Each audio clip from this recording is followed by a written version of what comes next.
We have completed the 3 theorems that exclusively talk about certain geometrical properties of straight lines.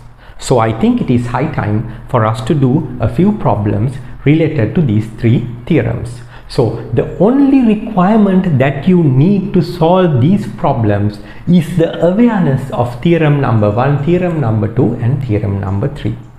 So let us see what the first problem is. Now this is problem number 1. Now you can see that a line drawn from some external point C to some internal point D of the line AB forming 2 adjacent angles. One is angle BDC and the other one is angle CDA. Now it is given that angle BDC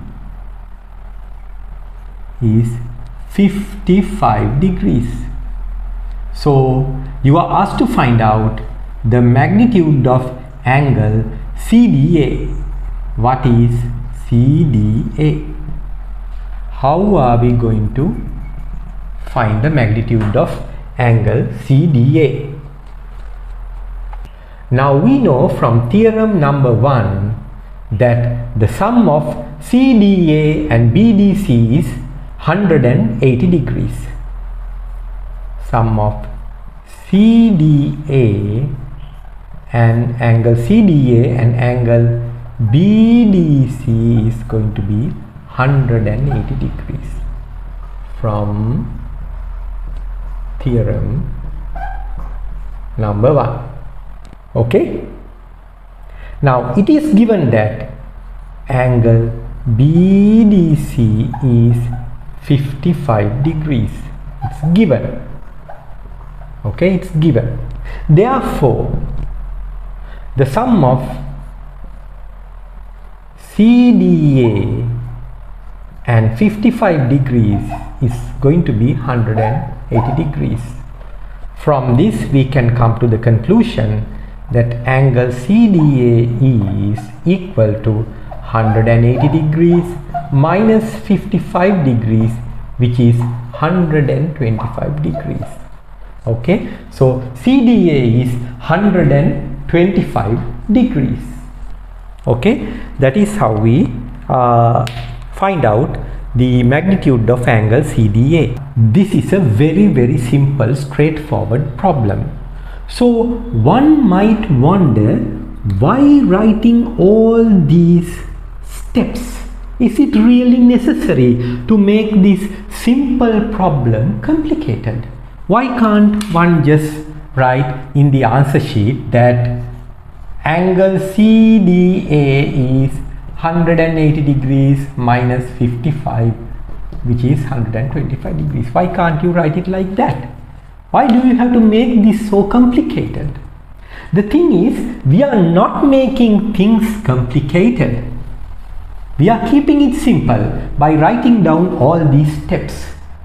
If you do not learn to do your mathematics in a stepwise, methodical way, you are going to screw up big time when you do more advanced mathematics. Okay, so it is very important to write down all these steps, so that even when the examiner sees your answer sheet, he knows that this guy knows his theorem, he is very methodical. He will develop a certain kind of respect towards you. Okay, always you learn to do stepwise methodical mathematics, then you will hardly go wrong. That is my advice to you. Okay, next we'll go to problem number 2. Problem number 2. Now you can see two straight lines AB and CD intersecting each other at point E. So point E is common to both CD and AB. Now it is given that angle DEB, this angle, is 50 degrees. Angle DEB is 50 degrees. So we are asked to find out the magnitude of angle CEA, this angle. What is the magnitude of CEA? How are we going to do that? Now you can see that angle DEB and BEC, they are adjacent angles. But angle DEB and angle CEA, they are vertical opposite angles. Okay, vertical opposite angles. Therefore, from theorem number 2, angle DEB is equal to angle CEA. From theorem number 2. Okay. Now it is given that angle DEB is 50 degrees. Therefore, angle CEA got to be 50 degrees too. Okay. So we have solved the second problem. Problem number 3. Now you can see AB and CD are two parallel lines which are being intersected by a transversal EF. Now EF intersects AB at point G and CD at point H. Now it is given that angle EGA is 60 degrees. Now you are asked to find out the magnitude of angle DHF. What is DHF? Let's see how we do that. Now you know that EGA and GHC, this angle and this angle are corresponding angles. This angle corresponds to this angle. Okay. Now since AB and CD are parallel, angle EGA is going to be equal to angle GHC. Angle GHC. Okay. They are corresponding angles. So because AB is parallel to CD, from theorem number 3, okay, EGA is going to be equal to GHC. Now angle GHC is going to be equal to angle DHF. Angle GHC is going to be equal to angle DHF. Why? Because they are vertical opposite angles. Angle GHC is equal to angle DHF. Why? Because they are vertical opposite angles. So from theorem number 2, these two are equal. Angle GHC is equal to DHF. Angle GHC is equal to DHF. Now we know the axiom that if A is equal to B and if B is equal to C, then A is going to be equal to C. So similarly,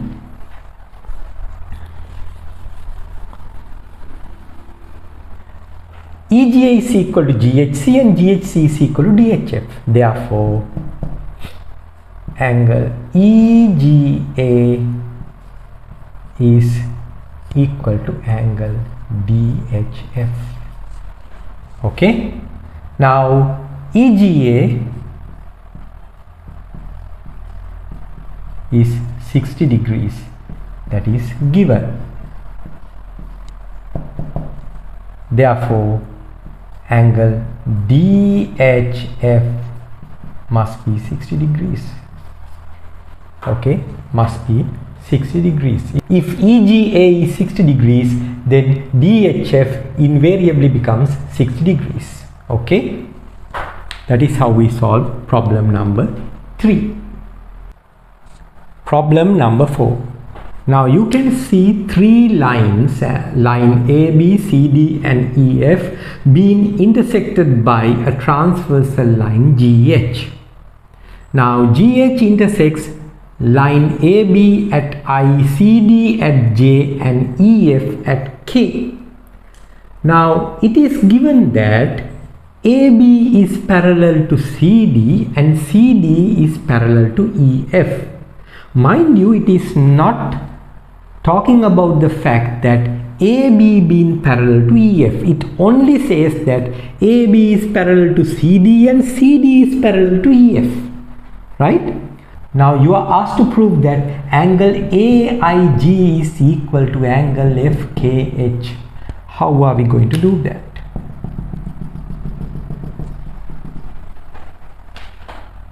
Well, you can see that AIG and CJI, these two angles, they are corresponding angles. Since AB is parallel to CD, we can safely say that angle AIG is going to be equal to angle CJI, angle CJI from theorem number 3. Now you can see that angle CJI and angle EKJ, this angle and this angle CJI and angle EKJ, they are also corresponding angles. Since CD is parallel to EF, we can again assume that angle CJI is going to be equal to angle EKJ, again from theorem number 3. Okay, now this is equal to this and this is equal to this, therefore our conclusion must be this is equal to this. So angle AIG must be equal to angle EKJ. Okay, right? Now these two angles, they are vertical opposite angles. So angle EKJ must be equal to angle FKH, angle FKH from theorem number 2, because they are vertical opposite angles. These two angles must be equal, right? Now this is equal to this and this is equal to this, therefore we can say that angle AIG is equal to angle FKH QED. QED is the abbreviation which represents the Latin words quod erat demonstrandum, which means which was to be proved, right? Which was to be proved. When we write QED, we are just showing, we are just telling the examiner, look here buddy, I've done the job, right? That is why you must write like this, right? So we have proven that AIG is equal to FKH. How did we do that? We first proved that this is equal to this and this is equal to this. So our conclusion was this is equal to this. Then we proved that this is equal to this from theorem number 2. Okay, so if this is equal to this and this is equal to this, this must be equal to this. So QED. Okay. Problem number 5. Now AB and CD are two parallel lines and EF and GH, they are also another pair of parallel lines. So one pair of parallel lines intersect the other pair of parallel lines. So EF intersects AB at I and CD at K, and GH intersects AB at J and CD at L. Okay, now we are asked to prove that angle JIK is equal to angle KLJ. How are we going to do that? This is how we do it. Okay, now we know that this angle and this angle, they are corresponding angles. Okay, these two angles are corresponding angles.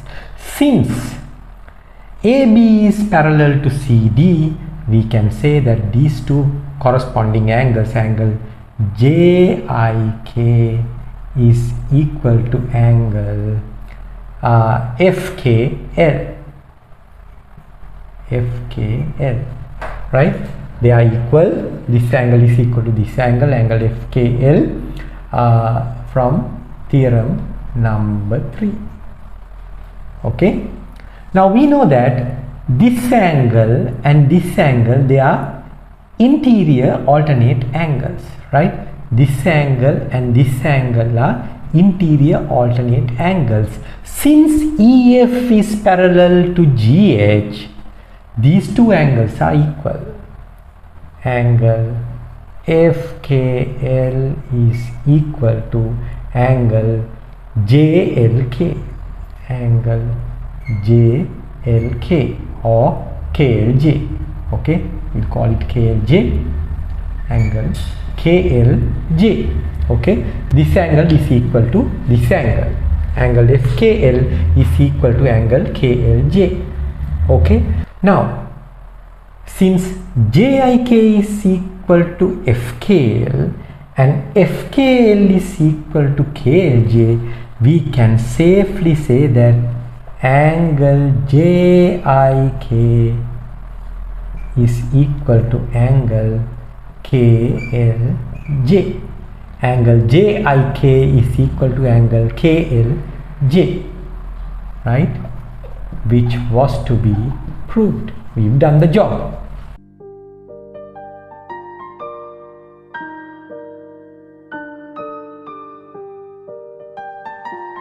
In the next video, we'll be studying the theorems involving triangles. Thank you for watching and please subscribe.